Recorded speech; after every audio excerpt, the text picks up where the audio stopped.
Woo!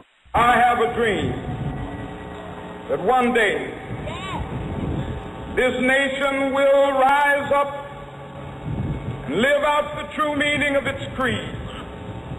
We hold these truths to be self-evident, that all men are created equal.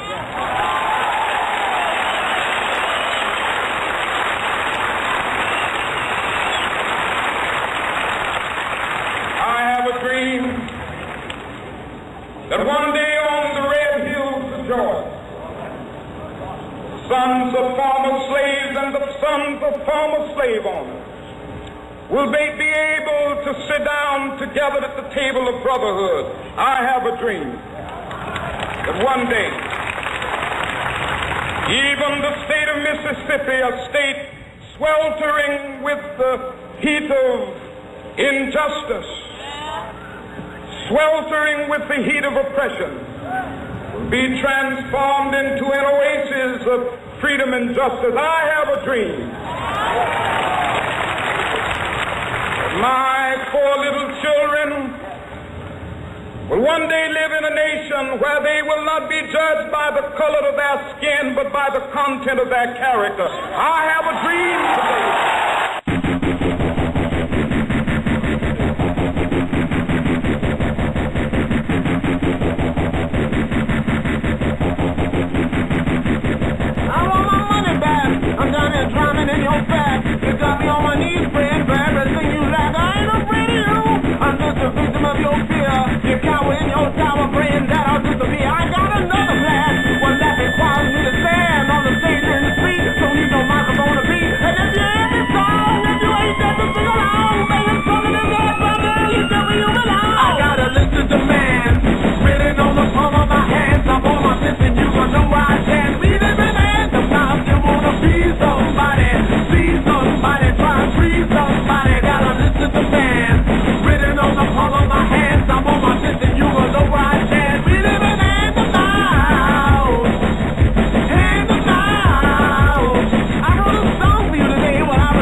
Suffering, echinacea buffering. We aim to remember what we choose to forget. God's sister baby, and her diaper is wet. Call the police, I'm strapped to the teeth, and live on the district got every belief. Calling the law, I'm fixing the draw. Alarmity when there's a season, call up a brawl. Calling them down, cause it's about to go down. I'm standing on the center of the ups and the downs. Call up a truth, because I'm about to break loose. Taking that cause I'm breaking out of my noose. I gotta listen to man. What is up, buddies? You're listening to Cauliflower for the Years. Remember, our call-in number is 347-326-9741. 347-326-9741. I am Brian the Butcher Brown, also known as Mr. Perfect.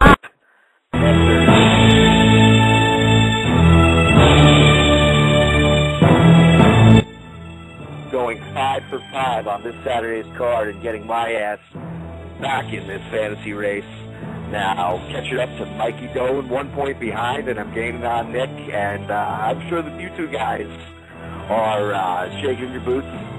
Everybody knew this was going to happen. All the millions and millions of fans at home listening knew I was going to catch up and catch you guys. So now I would definitely like to hear a comment from Mr. Nick Frank, our fantasy leader. Because, how do you feel about gaining on you? What do you guys say for yourself, Mr. Franco? Franco, you there?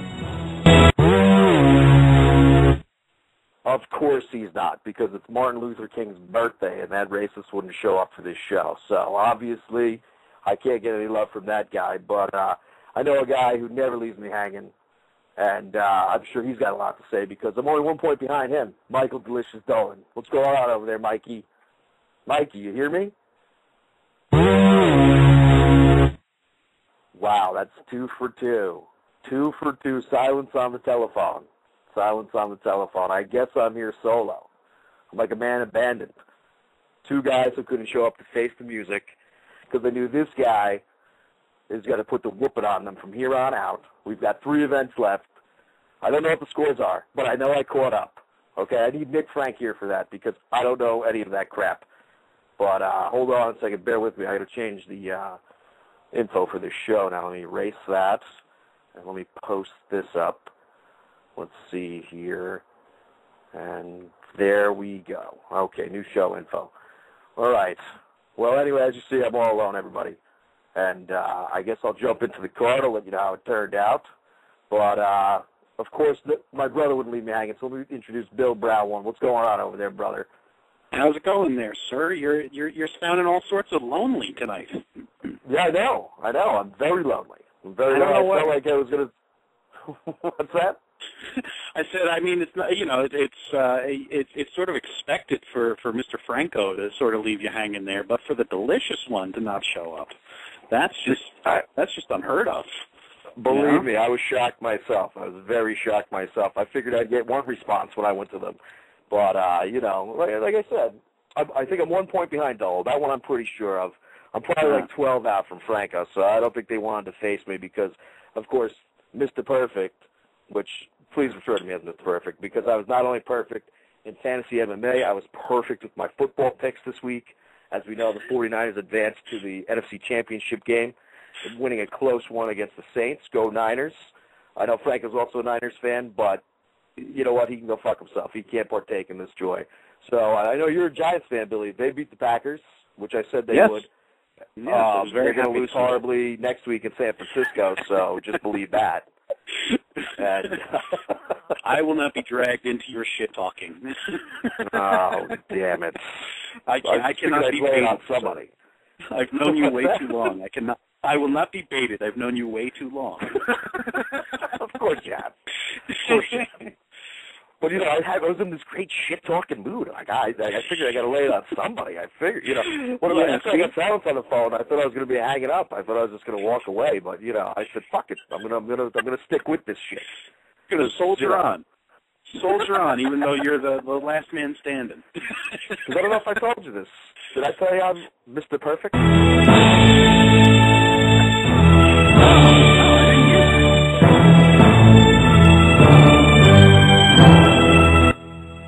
So you had a good night on Saturday. You had a good night then. Absolutely I did. Absolutely I did. I'm going to get into that in a second, but I also want to go on record here and say, not only was I perfect with the picks and the football, but I've also had perfect attendance here. Okay? Because I love all these millions and millions of listeners, which also might mean just 4 listeners, but it's the same difference. Okay? You gotta love the ones you got, Whatever. Let me lower my Mr. Perfect music down. Yes. So, yes, I had a wonderful night Saturday. I believe you were watching the fights with me. And, I heard you went 5 for 5. Or I went 5 for 5, Billy. 5 for 5. I'm back in this fantasy race. So I guess we'll start off at the top like we normally do. And everybody out there, remember the call-in number is 347-326-9741. I'm looking at you, Big Dog.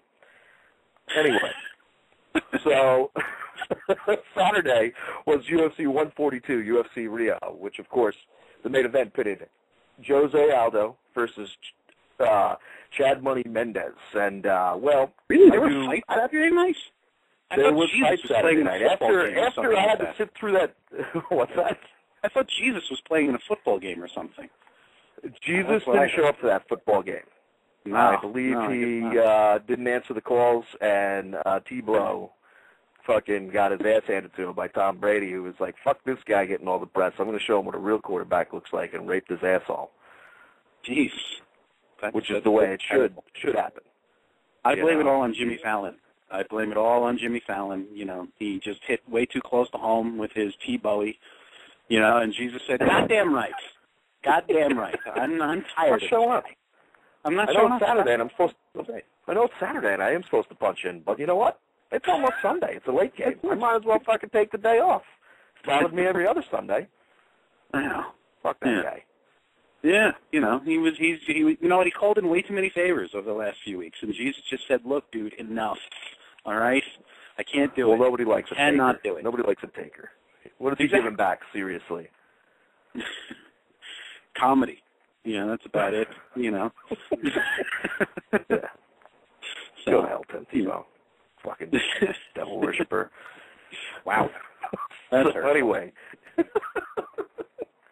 Jose Aldo versus Chad Money Mendez. Well, as I said, you were watching the fights, brother, and even I do believe you picked Jose Aldo, not Chad Money Mendez out in the second, which you were pretty close. He did in the first. What did you think of that fight, bro? I thought it was, you know, I mean, the whole card from top to bottom. I mean, I think it's been a long time since we've seen, you know, just pretty much finishes. You know, I mean, I think one fight on the main card actually went to the third round, and everything else was, you know, some sort of stoppage. But I mean, even though most of the fights were short, you know, they were all, you know, pretty good for what they were too. You know, Mendez came out and, you know, he had the right game plan. You know, him and his boy Uriah and all those other dudes over at Alpha Male, you know, who got their legs picked apart by Jose. You know, they had the right game plan in. You know, they were trying to muscle Aldo around and keep him against the cage and try to take his legs out from under him. And you know, he was avoiding the takedowns really well, but you know, you saw that that Mendez was basically trying to work over the legs to sort of, you know, maybe soften him up for the later rounds so that he could, you know, maybe you know, lay on top of him and pound him out. But you know, then Aldo, pound him out. But then Aldo does what we used to see him do all the time in WEC, which what made him so exciting to watch, and you know, that all of a sudden, just out of nowhere, he could just, you know, just knock you the hell out. And that whole like it was almost like a dance move, the little pirouette knee to the face that he did, you know, and then just following up with such bad intentions with that punch when Mendez was on the ground. I mean, you know, it literally, I mean, the fight was stopped with 1 second left in the first round. So I mean, you know, basically we all thought, okay, here comes round two, and then literally at 4:57, you know, Mendez gets a knee to the face, a punch to the face, and Yamasaki's, you know, tearing Aldo off of him before he kills the guy. So, you know, I mean, it was just out of nowhere, and it was just awesome, you know, just one of those things that it's why you watch fights, you know, essentially, just one of those complete game changers right at the end. Oh, I know, dude. We were all talking to each other. It was like you saw it out of the corner of the eye because it looked like the round was going to end. But when he went with that follow-through punch, dude, I thought Mendez's face was going to fucking explode. It just, the way he threw his body and torqued his whole fucking, his arm back and threw everything into it. I mean, it was a perfect punch and put all his body weight into it. I thought we were just going to see his head open up and his brain shoot across the ring. It was fucking amazing, dude. It was also amazing how, you know, Aldo just decided, you know, hey, look, I won, and now I'm just going to dive into the crowd, you know, and I mean, basically give the entire security staff, you know, heart palpitations as they're wondering if they're ever going to see the champ again. I know he lives down there, and he is Brazilian, and I know I'm probably very biased in my mistrust of that horrible, horrible country, but I thought we were never going to see that dude again. I thought he was going to get kidnapped and held for ransom somewhere, that they're going to pull him out the back, you know, because I know that's big business down there. Are you kidding? That's like their number one export, is kidnapping and force. That's what Brazil has. Brazil has prostitution and kidnapping. That's about it, you know? I mean, come on. The champ has a knife wound across his face, for crying out loud. It's not exactly, you know, it's not Middletown, New Jersey. So he wasn't the only Brazilian we've seen in there with some scars. It looked like Pal Harris was stabbed in the chest, too. But, hey, we'll get to him in a second. But, nah, dude, fucking, that's exactly what I wanted to see from Jose Aldo on Saturday. I didn't think I was going to see it because I figured Mendez brought that great wrestling game, being with Team Alpha Male. Obviously, Jiraiya fought Jose Aldo, and, you figured they would have... Yeah, exactly. And Mendez was trying to return the favor in this one, and as soon as he got a couple off, Jose Aldo just started snapping leg kicks at him, and that's when he went for the takedown, and they were up against the cage. I mean, that's what I thought we were going to see for the rest of the fight, because as great as Jose is, he seemed to have taken, like, that little bit of a back seat. Like, let me just, if I can get the knockout, I'll get it, but... if I have to just point him out just so I can hold on to this title, that's what I'm going to do. But I think what happened was I think Mendez was a lot stronger than he thought. I think all of a sudden he felt a sense of urgency because Mendez did take him down. He did get to his feet.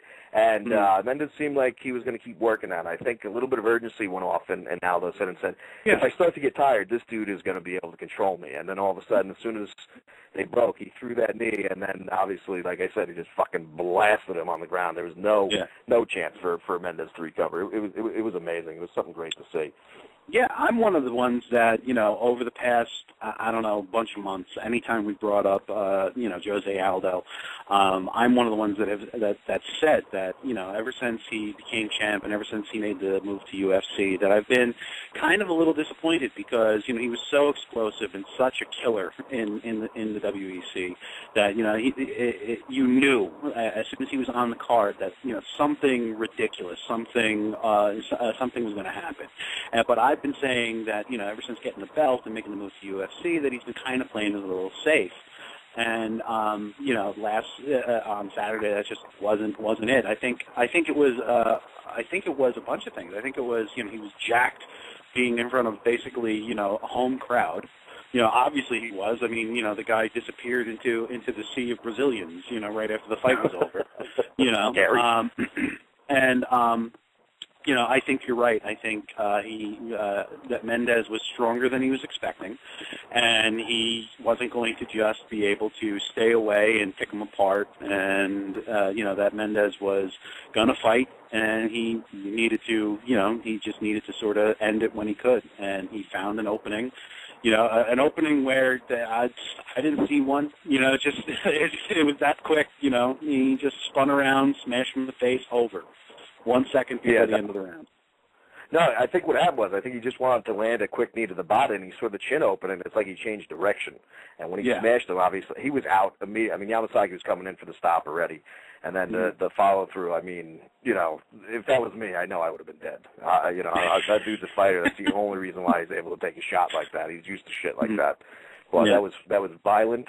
And that's, like you said, that's why we watch fights. I mean, as civilized as they try to make the fight game and everything, these are nasty dudes with killer instincts who are trying to hurt people. And as soon as that button goes off, they go and they hurt people. And that's what happened with Jose. He saw the dude down, and he didn't want him getting up, and he definitely made sure of that. So it was really impressive. It was great to see him return and show that he can still be the finisher that he really built his name on, because he still has a great jiu-jitsu game, a great wrestling game, and most of the time, if he has to grapple around with guys, he can do it. But also in his last couple fights, he looked a little bit tired. And like I said, I think that sense of urgency hit him like, this guy is definitely going to be really strong and a problem if I can't get this done. I think the last fight that he looked really well conditioned was Uriah, and that was a while ago now.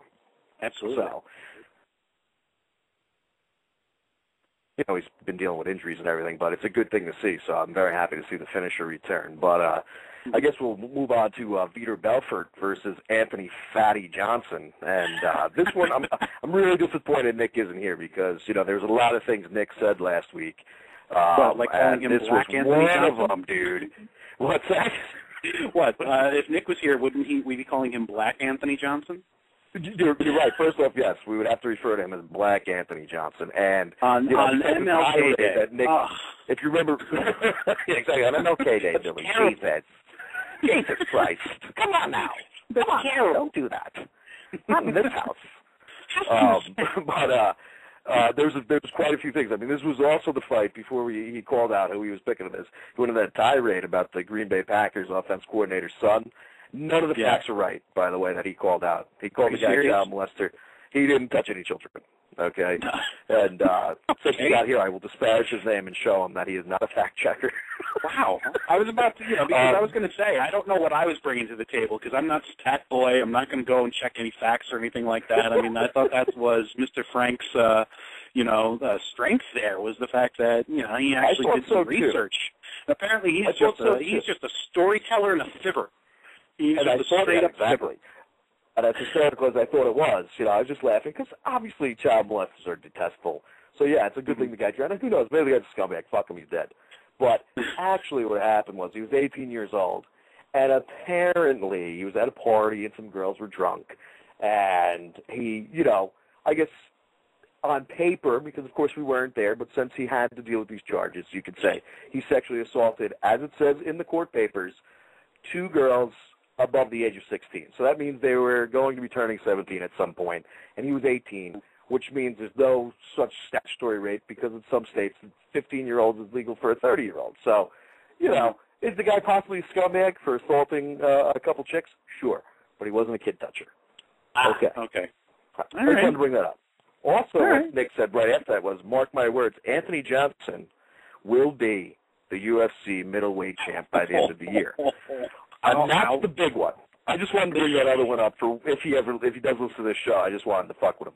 But this was the big one because as we found out, I believe Sunday afternoon, Anthony Fatty Johnson was released from the UFC because of his inability to cut weight properly, like a professional. Being a fatty. Which, according to Dana, even if he did win that fight, he was still going to be cut. But he didn't. Oh yeah, Dana was going back and forth. Dana was going back and forth with some nobody on Twitter about how it's his job to make weight. Because I forget who it is. It's literally just some. It amazes me how Dana will sometimes just answer random fans. Not to get off on a little tangent here, but I was looking at Dana's Twitter. And he was going back and forth with some random fan. It's not like this guy is, a sports writer or anything like that. But this random fan, tweeted Dana 6 times in a row about how it's an absolute disgrace, about how, someone like Chael Sonnen, who tested positive for X, Y, and Z, and this guy, that's on the roster that did this, and blah, blah, blah. And meanwhile, he's got to beat up on Anthony Johnson for coming in overweight, that, and all that type of shit. And, and the guy is just like, it would just be, and this is before Rumble was released. So maybe this dude on Twitter actually signed, Johnson's, walk-in papers. Exactly. It might be this guy's fault. If I cared enough, I'd go on Dana's Twitter and release this dude's Twitter name and tell Rumble Johnson, call this guy. It's his fault you lost your job. But Dana, after a while, was just aside from going, you should be embarrassed by your spelling, just taking shots at the dude. Finally he's just like, dude, the bottom line is it's the fighter's job to make weight. That's his job. I don't know how else to explain it to you. And he just, I don't know. Yes, the poor guy got fired for being a fatty. Yeah, the fat fuck. Okay, Dana had every reason to fire that guy because obviously he had trouble a couple times. I believe he missed weight twice. He used to fight at 170. The guy's tremendous. 170. Yeah, the guy walks around at about 230 pounds in his normal life. And there have been reports out there that claim he walks around at 290, but those people are fucking idiots because that's not true. But 230 he definitely walks around at. And, since he's had trouble making weight for 170 where he was a beast because, of course, he's a ginormous dude who hits fucking harder than most guys who are fighting at 170. Of course, those guys cut weight too, but they're walking around usually at 190, 195. This guy now, he makes the move up to 185 to try to deal with that problem and also, to put him in a more natural weight class because, of course, cutting 40 pounds or actually more than 40 pounds to go down to 170, I mean, it really fucks these dudes up over a long course of time. Now, of course, he was a wrestler. He's used to cutting weight. So it was probably more like, stop taxing your body so much. It'll give you more energy. Plus, this will definitely alleviate that. So it was a move that, Rumble Johnson came to and the UFC together as kind of like, this should solve the problem. And then the guy's the co-main event. And he almost fucked it up because there was almost no fight because, if he wouldn't have came in at 205 pounds by 2 o'clock the next day, Vitor said he wouldn't fight him. Yep. And Vitor, who has fought as high as heavyweight in his career, the guy doesn't miss weight, and he fights at 185 now, and he knows how to do it because he's been in the game that long. Because it was about an hour after his fight, because now, of course, since Rumble Johnson did fuck up like that, they wanted to rub it in. His trainer was texting how it's been an hour, Vitor's all rehydrated and up to 207 pounds, because he's allowed to do that because he did his job. So, I think, as good as the fight was, we're glazing over the fight. It was actually pretty good. It was a little bit back and forth, but Vitor definitely, I think Johnson was surprised to get hit that hard because he was fighting smaller dudes, and then Vitor choked him out. And, of course, the guy ended up getting cut, but I think it's the right move. I mean, it's very unprofessional. It's been around the fight game forever. Boxers do it. The guy comes from a wrestling background. He's been doing it his whole life in wrestling. He should be able to cut weight on a professional level where he's getting paid and being paid well. So, I definitely think it's a great move. And whoever's arguing with Dana is absolutely crazy that he's siding with Rumble Johnson because that's part of the dude's job. So farewell. Exactly. Farewell, future middleweight champion. Definitely not in the UFC anytime soon. So I guess maybe not by the end of the year, per Mr. Frank's prediction. So no, definitely not. I mean, they might welcome him back just because he is a pretty talented dude. I'll have to concede that fact, but he's going to have to fight in these small shows and prove that he can make. It's not even going to be the fact whether the wins and losses ain't going to be the fact. They're going to be checking to see if he comes overweight before they'll welcome him with open arms back in the UFC. That's the issue. But I think I guess we'll. Obviously, what hurt him in that, getting back to the actual fight card, I guess, obviously the weight cut, kind of tired him out, I think. But Mergliata was kind of standing him up, a couple times. Like the first time that Mergliata separated them and stood them up, I was kind of like, all right, well, whatever, I could see that. But then, there were two others where he separated, where Johnson had Vitor, on the floor in a bad position. And, there were some pretty quick stand-ups, and I think the fact that, Mergliata kept standing him up also, just was playing more to what Vitor was doing. And like you absolutely. said, he's not used to getting hit that hard since he's usually, fighting dudes, that are, a lot smaller than that. And, I was surprised. He hurt Vitor. Vitor had a huge mouth sores. I also think that's why Vitor went for the choke, because if that would have gotten busted open, they were going to end that fight. So I think, he did play it smart. I would have preferred to see the knockout because not a huge Rumble fan, and, especially after all that shit, I wanted to see him lose. But, it is what it is, and maybe Anthony Johnson, when he stops being fat, will be allowed back in the UFC. But moving on, we'll move on to the next fight pitted. Rousimar Palhares versus Mike, the Master of Disaster, Macenzio. Billy, how did we found out what's his name? Taquino means little tree stump. Yeah. Means little tree stump, like which that. is very that's a very apt description for this gentleman. Which we mentioned that we're pretty sure he's got a knife wound across his chest. So but those are just apparently, you get those when you come out of grade school in Brazil. Apparently, it's like instead of a diploma, you're given a knife wound to say that you actually survived the ordeal. But little tree stump. He's a very oddly shaped dude. Kind of short and stocky and just muscles for days. And apparently he likes to take people's legs home with him. It's kind of what he's known for, knee bars and heel hooks and stuff like that. And I don't know, man. The dude, I can't even think of the guy's name now. His opponent, Macenzio. Macenzio. Yeah. Okay, you're in there with a guy who basically hangs guys' legs on his wall. All right. And, I think I probably would have been tapping as soon as, before I even got to the ground in that, in that hold, all right? Because you know for a fact that he's going to be out for a little while. I mean, it was... Absolutely. Yeah, I mean, that was he was separate. They were separated pretty, relatively quickly. I don't think you could have asked, much more from the ref as far as when the call to stop and to break the hold was. But you could just tell that, and Dana actually, he tweeted this too. He put Paul Harris in the same category as Mir. That is, he's gonna, just take your limbs home if you don't tap out fast enough. So, and it's true.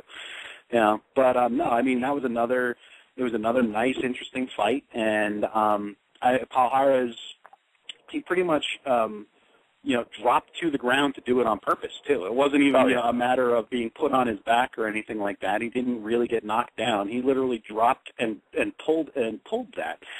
And I just don't I guess me, I'm not a fighter. I don't know how I would get myself out of that, but I think I probably would run away as soon as dude hit his back. I would have run to the other side of the cage saying, no, these heels are mine. I'm going to tell you this, as soon as I saw him take his shirt off and there's a knife wound, I might leave, I mean, you can't really win there. The guy can fuck up people. He's definitely alive, but, like you said, I mean, even in his amateur grappling career, like the dude, he's a jiu-jitsu expert, but the thing that he specializes in is leg locks, foot locks. If he gets a hold of your leg, you are fucked, and the guy is the little tree stump, and he's strong as an ox. He's a little guy for middleweight. He's 5'8", but he's so thick and muscular when he locks that on. And Macenzio is actually a black belt in jiu-jitsu. He is known for his ground game, but that's what we were discussing last week, that it was going to end up there because even though Macenzio should have tried to keep it standing, you'd kind of go where you feel comfortable, but unfortunately, that dude locks on your leg. It doesn't matter what level degree black belt you have. He's better than other black belts at leg locks, and they feared him in the amateur world. So, I mean, it was a great fight. I mean, that's how we all picked it. We all had different rounds. But, of course, he did what he did. He ripped the dude's leg off, and the guy was in a lot of fucking pain. But I want to move. It was just another, again, it was another quick stoppage. But, again, it was, you didn't feel cheated by it because, you just saw, two guys who were going out there to do their thing. And, the guy, again, he's got another, trophy on his wall as far as opponents' limbs. So, well, you got to hand it to the ref there, too. You got to figure he knows the pedigree coming in. He's seen the guy, everybody's seen him hold that one leg lock on too long and really fuck that dude up bad. You know, and whether it was because he's a crazy person, he's a mean person, all that kind of shit. The ref went in there because they were trying to limit the damage. They know the guy can do a lot of damage when he gets those in. But when the guy's 5'8" across as well as, he's as wide as he is tall, okay? I mean, all he's got to do is a little torque, and that's it. The joint is dead. So it's ridiculous. I'll let you move on. It's ridiculous. Moving on. The next fight pitted Eric Silva versus Carlo Neo Prater. This is where I made my money, everybody. Everybody laughed last week when I made this pick. And I picked Carlo Prater to win this fight, and that's exactly what he did. He went in there and dominated this fight from start to finish. Eric Silva came in, smashed Prater in the jaw. Prater dropped, and then Silva came down, was beating the fuck out of him, beating the balls off of Prater. Things were going crazy. Prater looked like he was ready to cry. And all of a sudden, Mario Yamasaki came rushing in and pulled Eric Silva off, and I'm sitting there, and I know I'm winning, all right, and I'm fucking cheering. And, Prater ain't moving, and he's saying something like, my shoulder hurts. And it looks like he's in a lot of pain, and all of a sudden, Mario Yamasaki comes over to Silva, and he's got this really angry expression on his face. It's not because he just beat somebody up. It's because apparently Yamasaki disqualified him for hitting Carlo Prater in the back of the head. And I said, I knew it. I knew that was exactly how Prater was going to win this fight. And this was the one that kept me perfect through the night. And I just want to thank Carlo Prater for absorbing a sweet fucking beating on my behalf. I'm going to have to go back and listen to last week to see if that's how you had it. To see if that, I don't, you know what? I mean, I'm not going to say that it was or that it wasn't, but I'm fairly certain that you didn't say first round disqualification, that Prater's going to win by first round disqualification for shots. It didn't say that, but let me remind you who you're talking to here. Let me remind you who you're talking to here. All right, go on. I'm sorry. I didn't mean Hey, man, a W is a W. I'm not going to take it away from you, although you know Mr. Frank will definitely do his best to take it away from you if for some reason the decision gets overturned or turned into a no contest or something like that.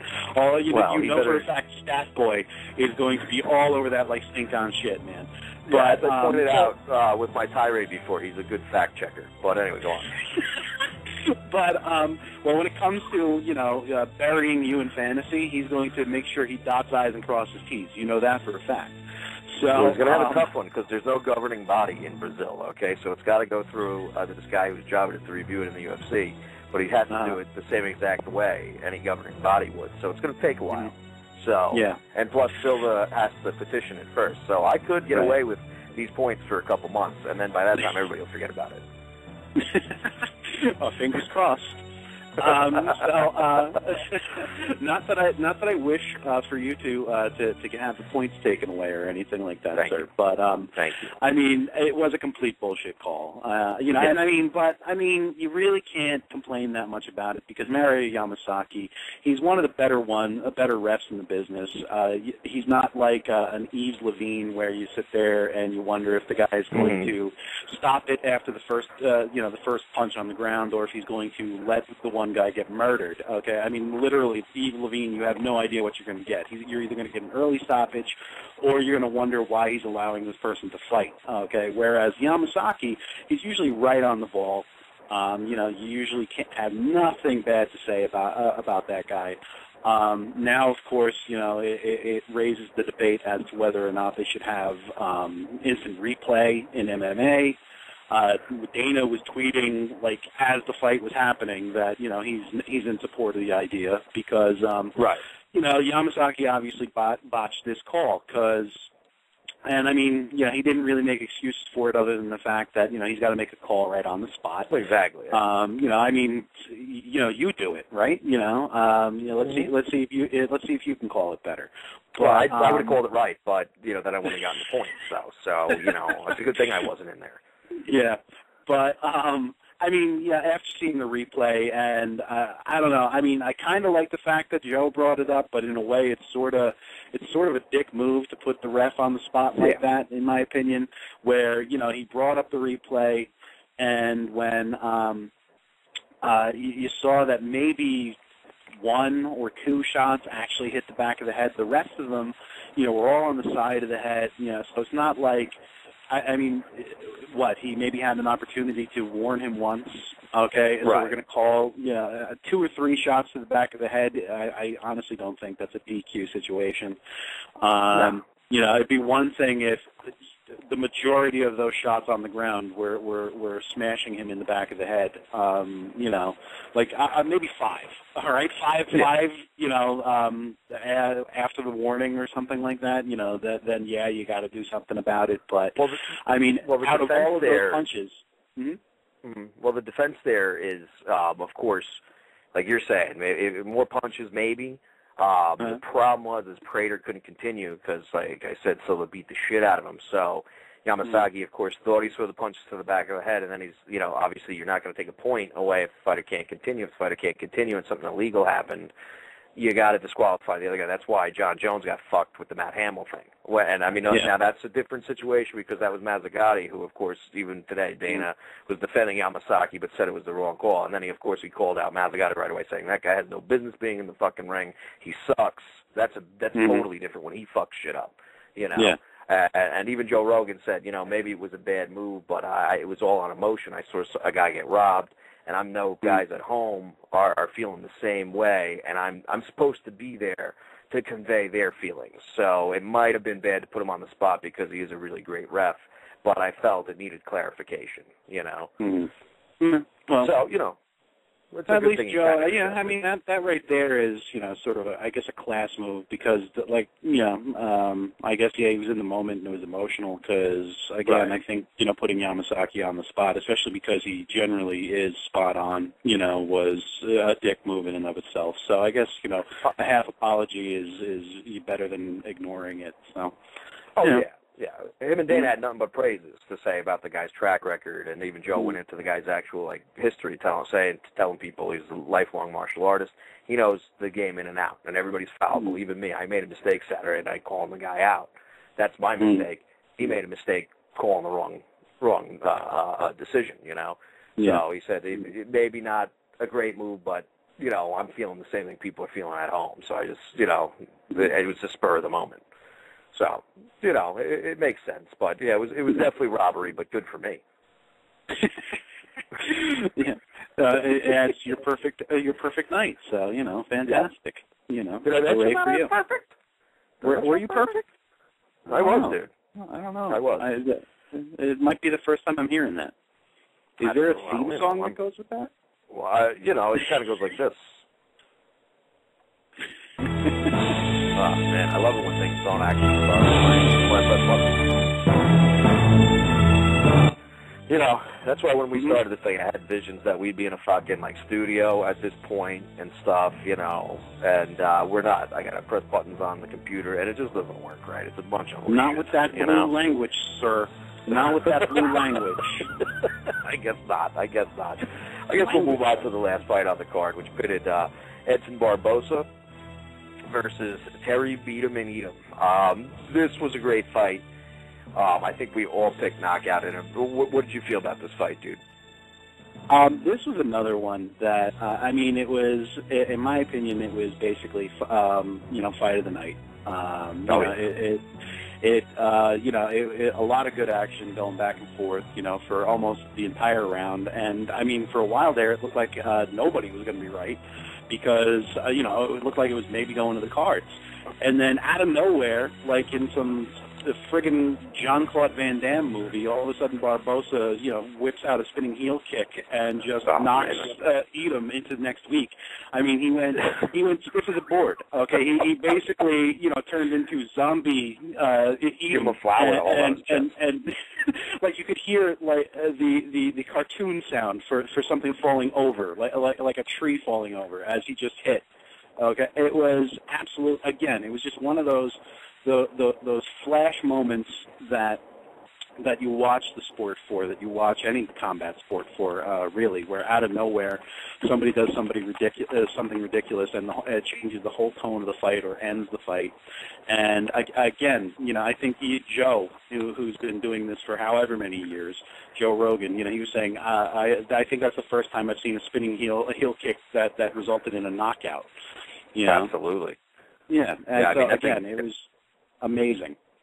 Yeah, and this was another point where all of us were just basically bullshitting, and I think Dean missed it because we were all sitting there talking to one another, and then you saw it out of the corner of your eye. I was actually watching, and the two of us just went "Wow!" at the same exact time, and Dean was just like, I didn't even see it because, you know, at that point we kind of almost tuned out on the fight because it was, you know, just sort of a back and forth battle for it, and there wasn't really much going on in the third round at first. You know, it was just sort of more of the same, you know, even though what was leading up to that was good. You know, it's like almost we had gotten spoiled and we stopped paying attention. And right when, you know, we were about to, I think, completely just start ignoring it, believe it or not, all of a sudden he just comes and, you know, jacks dude's jaw with his heel.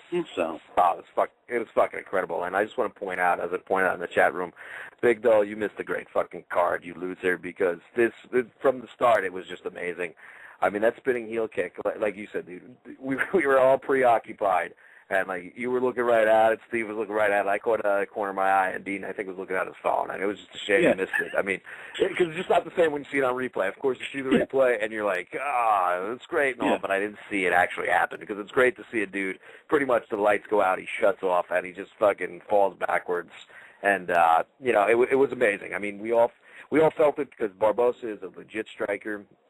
I think that moved him to 10-0. He's definitely legit, and everybody better fear his striking because the guy can definitely make a title run in there because he's dangerous. I don't think we've really seen his ground game much and his groundwork, but I know Adam couldn't get him down, and that's where he wanted to take the fight. So as long as the guy can keep it standing, he's definitely a threat to knock anybody out who takes him on. So overall, I was really impressed with the card. I really liked every fight lived up to it. When Carlo Preda, who nobody believed in, stood up to the challenge.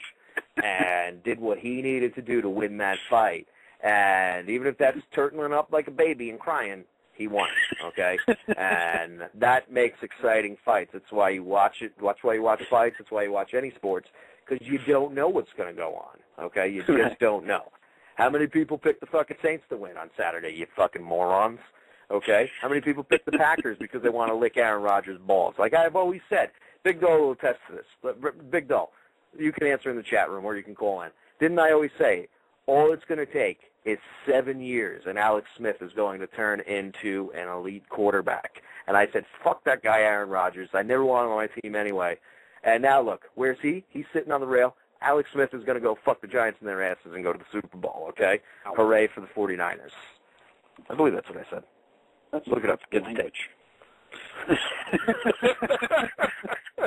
I don't know if you were on tape for any of those conversations.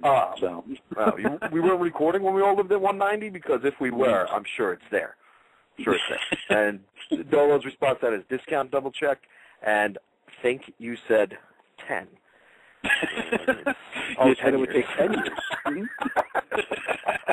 I'm an idiot. I didn't get his joke. Obvious Niners made right choice. Yes, they did, though. Yes, they did. That's called foresight. Damn right. That's what that's called. Good job, Niners. I'm glad they fucking had him up on the draft board. What'd that guy Aaron Rodgers ever do? Usurped the king. He usurped the king of Green Bay by taking his job. Oh, yeah, that's right. Yeah, I forgot about that. And then he won. Well, it's not like he's won a Super Bowl or anything, right? No, of course not. Interesting. Mm-hmm. Well, before we move on to Friday night's free card on FX, you know what? We'll just move on to the fight card on FX. Right. Move that around. If we got time at the end, we'll talk about those cocksuckers at ESPN who shunned MMA for all these years and pretended like it didn't fucking count for anything. All of a sudden now it's fucking shooting through the stratosphere, and they want every piece of it. But yet, they decide to try to run a smear campaign on the UFC. And of course, all these message board fuckers, they jump on and they're like, fuck the UFC, Dana White's cocksucker. They rape fighters in the asshole. But you know what? They're the only organization that always pays the fighters the checks clear. And pretty much, except for those organizations that are fly by the night and go out of business in one event because they try to lure all these great fighters over there and then the checks don't cash, they go out of business because they try to overpay fighters, which is why the UFC business model works. I guess we will get into this because I'm a little bit irate here. ESPN basically ran a piece about fighters' pay and how the UFC is basically, not treating these guys right and really underpaying them. And, it just wasn't right. They were trying to portray them as these guys who abuse these guys. And you know what? It is hard work being a fighter. There's a lot that goes into it. As we pointed out with Fatty Rumble Johnson, there's weight-cutting issues, all that kind of stuff, which does hurt your body. It's something you got to train for, and they should be compensated.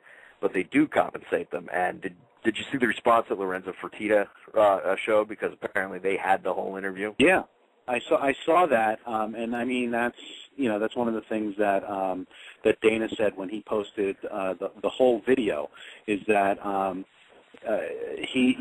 One of the reasons why he'll never deal with ESPN is because of the dirty shit like this that they pull, where they just completely color the whole thing, and that if he does ever consent to do it, it's going to be the way they did this one, where not only will ESPN's cameras be rolling, but so will UFC's, so that they get the whole thing on. The point that you're bringing up is that when Lorenzo. They were basically talking about how the starting fight salary for a UFC fighter is like $6,000 for a fight. For somebody fighting on, say, like a Spike card or now an FX card, and that if they win, they get a $6,000 win bonus. Okay, so they have the potential to make $12,000 that night. By comparison. He said that on ESPN's Friday Night Fights, there was a guy that one of the fighters who fought on ESPN, who's going to make $2.8 billion this year. Okay, they're owned by Disney. Okay, they're one of the biggest biggest money-making machines on the face of the planet, the largest sports name, in the world. A fighter on Friday Night Fights on ESPN went home with $275. Yeah. It's ridiculous. Okay. It's ridiculous. Really, literally, they're paying these guys hundreds, so they're trying to call out an organization which, you know what? Like I said, it's a tough business, and maybe they should get paid more. But like you said, they have the potential to earn $12,000 if they win. And you know what? $6,000 is way better than when they're fighting in those fucking local shows. Okay, because sometimes they don't even get paid in those shows. Even if they didn't get the fight bonus, okay, $6,000 compared to $275. Okay, that is 20 times more than what the ESPN fighter made. Okay, it's fucking insane. Yeah, absolutely. It's insane to try to sugarcoat that, and then they cut it out of the interview. And then they cut it out of what they cut it out of the piece that they aired on ESPN. Which is. I just can't fathom it because it's not reporting then. It's just it's skewing facts to fit whatever your agenda is. And exactly. I can understand why, Dana and the Fertittas are, pissed off because, ESPN, who, as Dana said, until recently didn't want to have anything to do with the sport. And they hate the sport. Now they're just trying to tear it down because they can't really get a piece of it. They can't jump on the train because they didn't get on board with it, until now when all of a sudden everybody's interested. Big Dolt said Kenny Mayne only makes $2,000 a year, and he's probably right because they're not paying those fucking guys either. That's why all the good ones like Dan Patrick and everything fled for greener pastures when they could. But hold on a second, Billy. We got a caller on the air. He's been sitting there for a little while now, so I wanted to get to him. What's going on, brother? What's going on, I'm going to refer to him as, in honor of Nick, I'm going to refer to him as Black Steve. What's up, Black Steve? What's going on? First of all, I wanted to say I wish you and Billy happy MLK Day. Why, thank you, sir. And I appreciate that. If Dolan was there, I would also wish him one, but not Nick, because I don't think Nick celebrates this holiday. You know what? I actually read a text message. I actually knew that son of a bitch was going to show up. And you know what it said? I ain't going to celebrate that Schwoogy's birthday if you paid me. Whoa. Wow. Wow, that's hurtful. That's harsh. Yeah, that's a little harsh. I know. He actually had to bring his robes, is what it was. His hood and his robes, were looking a little tattered. So, he's taking today to do those. Yeah, I picked it up from the dry cleaning, yeah. And you know what? He had to get some gasoline. I think the price dropped a little bit today, so he's getting his torches all ready and everything. Even if you take those to the dry cleaners, they're just Chinese, so they don't really care. They'll do anything. So they have no feelings. They have no feelings. Yeah, people. They're not even real people. Yeah. But also, I wanted to say that I've known you a number of years now, sir, and I don't think I ever heard you say anything about Alex Smith. What are you talking about? I've always said that. I said 7 years. It's 7 years and it's going to happen, everybody. Right? I don't know about that. Listen, I'm rooting for him this weekend because I hate the Giants, but... Oh, that's terrible. See, I knew you would come to my side, Steve, because you see, we have an elite quarterback in San Fran. We've got an elite-level defense who will be camped out right next to Eli Manning the whole game and just smashing his face into the ground. And this is the end for the Giants, okay? It's been a great run. See you later. I'm an Eli fan and everything, but since they're playing the Niners, they can all go fuck themselves. I hope their plane goes down, okay? And then we just there goes all your New Jersey fans. Actually, I think, let's see. Yeah, that's probably the last three fans. We've got Steve on the phone, and he's not a Giant fan. Okay, so wait, I'm lying. And Kev, I think he likes those Jets. So never mind. You're not pissing anybody off. Yeah. Oh, Rex Ryan's awesome.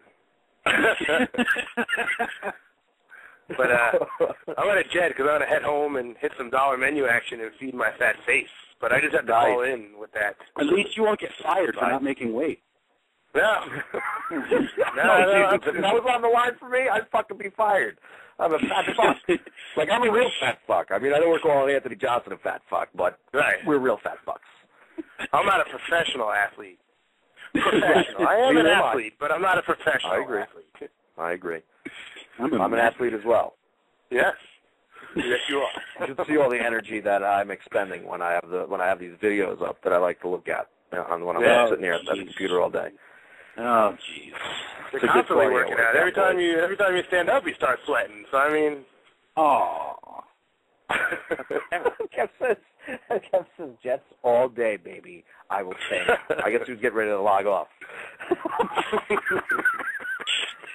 Nice and athlete. All right, Steve. I guess we'll let you go. I know you want to get the hell out of work. So I'm going to vote for ball and radio action myself. I'll see you in a little bit. All right, man. Right up. That's good. Well, brother, we have 5 minutes, so we are going to hit this card. But take your sweet-ass time, because we have an hour where we could run over, and we do whatever the fuck we want here.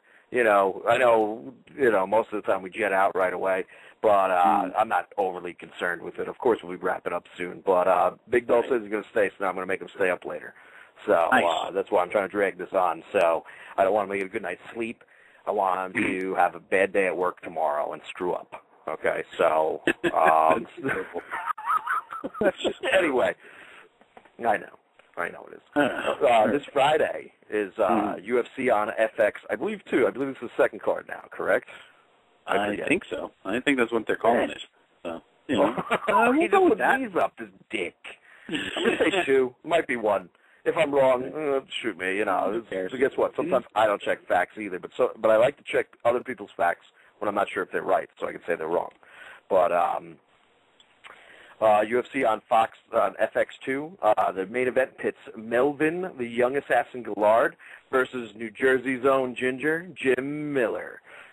Who you got in this one, brother? Wait, before you answer, of course, this isn't going to count towards our mine, Franco's and Dolo's standings because they're not here. They're not here to make their picks. Right. If you read the new episode info, I pointed out how they abandoned me. But anyway, go on, brother. Who do you got in this fight? Well, as much as I want to go ahead and back Mr. Jim Miller, as a Jersey Ginger, I think I'm going to have to go with the young assassin. Yeah, I think so. I'm going to go with the young assassin. He's he's a pretty brutal dude. He always seems to bring it. I know Jim's no slouch, but I'm going to go with a third round TKO for the young assassin. Wow, that is ballsy. I mean, it could happen. We see that Melvin Gillard can hit hard, and he's definitely. He's got a fighter's mentality. He goes in there to take everybody's head off, whoever he fights, But as I have pointed out every time, I just can't get on the Melvin Gillard train, okay? Because, and it's not because he's black, because my name ain't Nick Frank, okay? It's because of one simple reason, all right? Melvin Gillard, a great fighter. He's exciting. I do enjoy watching him. But it is his inability when he meets up with a really great grappler, an all-around fighter, when that grappler gets it to the mat, what happens?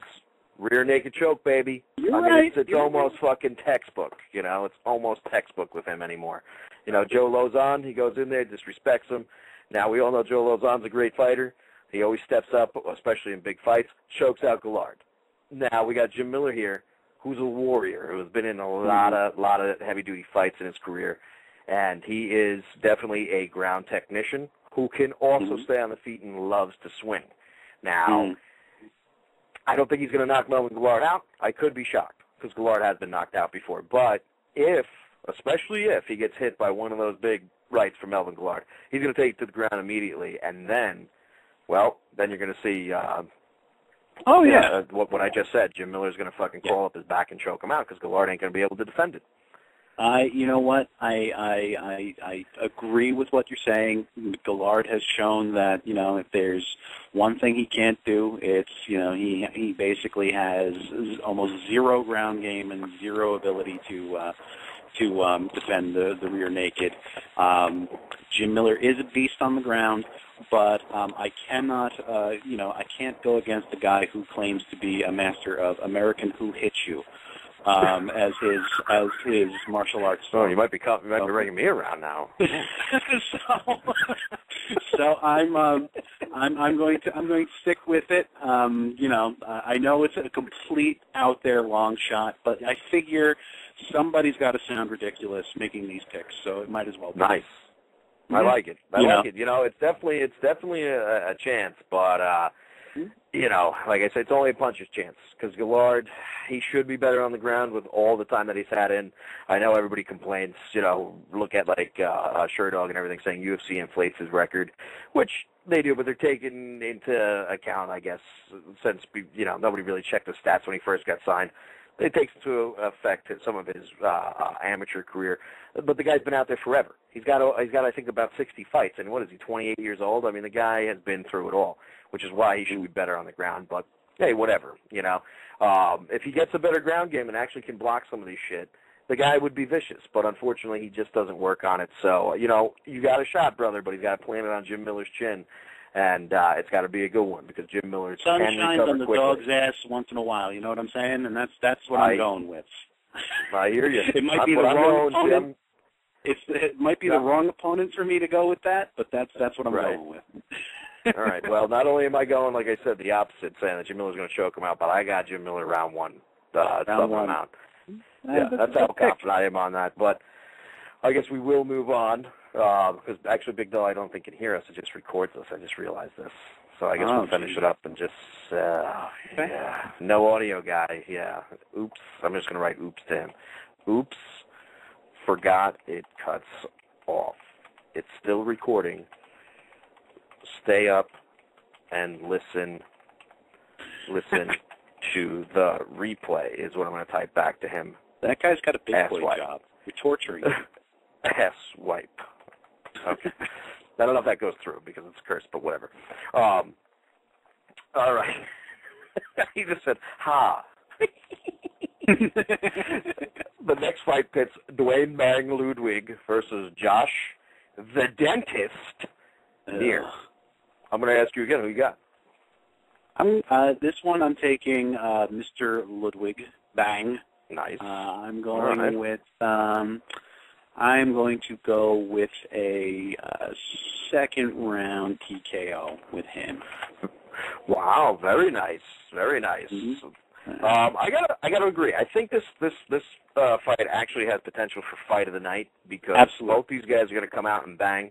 Neer's on a winning streak. Ludwig is definitely a gamer. He's definitely a guy who you would call a journeyman. I've used that term I think 3 times now tonight, and.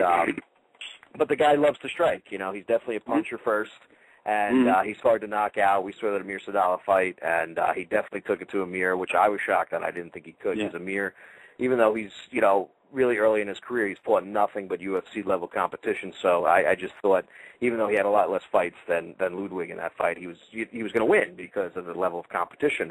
I couldn't have been more wrong. Ludwig definitely controlled that fight, and really impressed me with his stand up because he is a Muay Thai guy. And a high-level black belt in it, and I disrespected that saying. Amir's a Muay Thai guy, too, but he's fought better competition while I was wrong. And I agree with you. I got it the same call, Ludwig, second-round TKO, because I think Neer's going to want to throw with him. Mm-hmm. And, I think that's a mistake, though.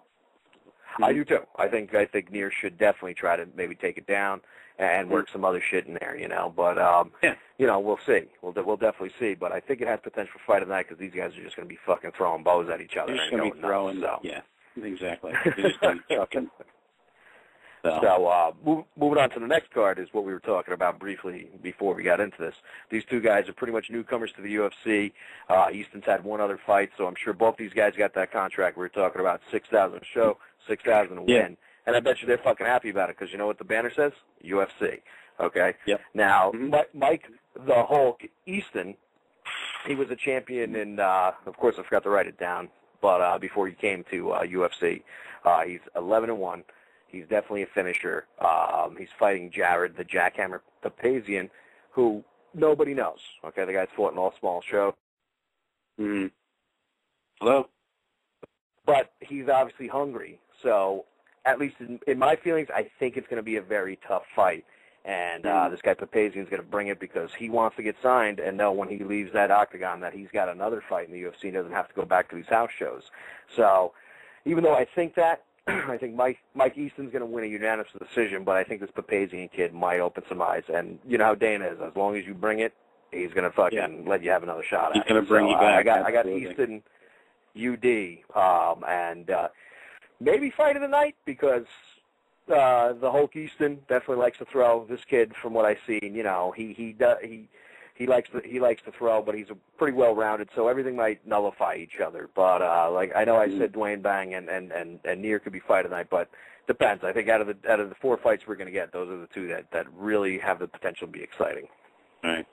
I don't really know anything about either of these guys. They both have awesome nicknames that I can get behind. You know, of course, you know, of course, you know, they're both tiny, so I think their nicknames are also awesomely hysterical. But because I don't know these dudes, and for me they're basically a coin flip, I'm going to go the opposite of you, just Nice. for the sake of drama, and I'm going to say second round sub the jackhammer. Ooh, I like it. Well, you know, it's definitely possible. I know the one loss on Easton's career was due to a knockout, but I can't see that happening. Maybe a sub. Maybe it's time. Maybe it's his time. Maybe he disrespects this guy. You don't know. Yeah. But I do think it has potential. So I guess we'll move on to the last fight and wrap this fucker up. Of course, we've got fan favorite stepping back into the octagon, Pat H.D. Barry again versus Christian. If you look at his page, they don't have his nickname on it, so I'm a little disappointed, but I'm going to call him it anyway. Christian Warcraft Morecraft, who's got a hideous physique, but that's why these guys get into the ring and they actually fight, because that doesn't mean shit, because Josh Barnett is one of the best in the world and he's fucking terrible. His physique's terrible and he's supposedly a steroid user. So who do you got in this one? I'm going to actually go with Morecraft. I know Barry is supposedly, because they tell us every friggin' broadcast that he's, an elite level kickboxer. I don't think but go on. I know, but I'm saying, literally every fight card he's on, Goldberg tells us how he's, an awesome kickboxer and, at the top of the game in that respect. I'm going to go with Morecraft, taking him down. He's just a huge beast. He's got 7 inches on him. He's got almost 30 pounds on him. He is just a monster. I am going to go with, I'm going to say first round sub, Morecraft. You know what? I'm going to admit this before I tell you my pick. I agree with you in every sense of the word. Okay, I think Morecraft should be the better fighter here. He's got more tools in his toolbox. If he takes it down and he fights a smart fight, I think he's okay. Okay, obviously Pat Barry isn't as tall and as strong as Meathead from the Ultimate Fighter. That's who Morecraft's last fight was against, and he couldn't get him down. But I don't think it's going to be the same case here. But I'm hoping it doesn't happen because, Pat Barry he's lost a couple in a row. I know Dana White likes him, and he's great with the crowd. He definitely accepts his losses like a man, and he goes out there and he fucking goes all out every time out. He's definitely throwing. We saw the Czech Congo fight. He almost finished Czech, and then he got popped and put to sleep. But I mean, how many times can you keep putting a guy out there? And if he keeps losing, no matter what his attitude is, eventually he's going to get cut. Just like they defended Dan Hardy, and he's got one more fight now. But I think if Dan Hardy loses that fight, he's gone too. They love him, but he's got to go. He can't have 6 losses in a row and they still support him. But if H.D. Barry don't win, I think he's going to hear this. That's it, man. Game over, man. It's game over. See, I downloaded a bunch of sound clips and I just wanted to use them at one point. So I figured I would have done that. And I figured that was somewhat works in perfectly there for what I was saying. But, you know, I didn't get to use it before, so, you know. It was actually, when I had the whammy sound, I wanted to put it in after that when Dolo didn't show up, and, you know, because he's usually like a rock like myself and shows up. And it was too far away because I got to scroll. So, you know. Yeah. You need to actually set it. Oh, I'm sorry. Did I break your concentration? Nice, right? That's Sam Jackson, people. Now, this is a good one. You know, if anybody actually holds on this long, they're just going to be like, what the fuck? One of us is in deep trouble. I like that one. I like that one a lot. I can't wait if to use somebody hung in this long, they're the one that's in deep trouble. So. Yeah, that's a good point, Billy. All right, I guess I'll give my pick, and then I'll wrap this fucker up. I'm picking Pat H.D. Barry by first-round KO, just because Moorcraft does like to throw. And if he gets caught, not because I think Pat Barry's an elite-level kickboxer. I know he's a K1 guy, but there's elite K1 guys, and then there's just K1 guys. I think Pat Barry's just a K1 guy, which is better than a regular kickboxer. So I guess you can technically tag him with the elite status, but, you know, Joe and Goldie do have to sell the fight, too, so that's why they say that. But I think if Christian Moorcraft wants to throw at him, if he gets hit with a kick or even a good punch, because Barry does know how to throw him better than him, he could go to sleep. And that's why, even though I'm probably going to be wrong, I'm picking Pat Barry wins round 1 knockout. All right. Wow. Ballsy, right? Yeah. Ballsy. Nice. That's not quite as ballsy as my young assassin pick, but, you know, it's still pretty ballsy. It is, because with the heavyweights you never know, because there's only a very small percentage of elite heavyweights, so it, you know, they kind of just trade back and forth, you know what I mean? But, all right, I guess I'll wrap it up, brother, and I guess I'll go through the normal spiel, even though I don't want to, you know. Check out Roto Experts, I suppose, you know. I don't know what you do there, but do it, I guess, you know. I've been on it a few times myself. And you can go to thexlog.com, but I don't write articles there, and I don't think Nick has either. So if you want to check it out, go right ahead. It's got a lot of information. It might help you out with your fantasy baseball team, because obviously baseball's coming up, and that's, I know, a big focus on thexlog.com and on Roto Experts. And even though Nick Frank is a filthy racist, want to work on MLK Day, check his Twitter out at NFrankRotoX. You can check out my Twitter that I don't use, and so I won't respond to you, at Cauliflower, the number 4 ear at Twitter. Billy, any way you want them to get in touch with you, or, you know? No, I don't like people.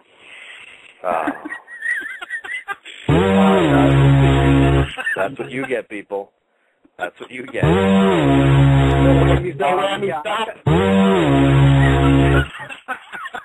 Big money, big money, big money. Stop. Oh, yeah, that's my life. That's my life. Oh, God. Well, I guess that's it. We're Cauliflower for the year, and we're tapping out. Stop.